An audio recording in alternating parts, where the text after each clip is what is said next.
Let's take a look at the Galaxy S21 and S21 Plus.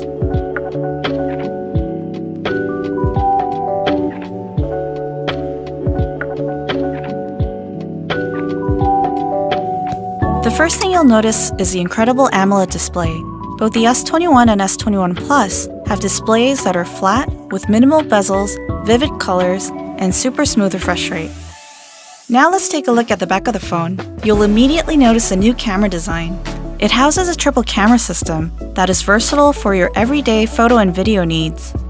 Here on the S21 Plus in Phantom Violet, the camera housing blends into the side frame.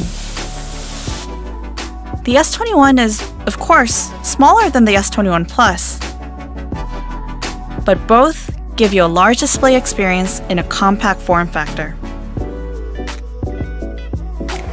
And they have a haze finish, which means less fingerprints. Here is the whole new range of exciting colors on the S21 and the S21 Plus. These are great smartphones for your everyday, and more. This was a first up-close look at the Galaxy S21 and S21 Plus.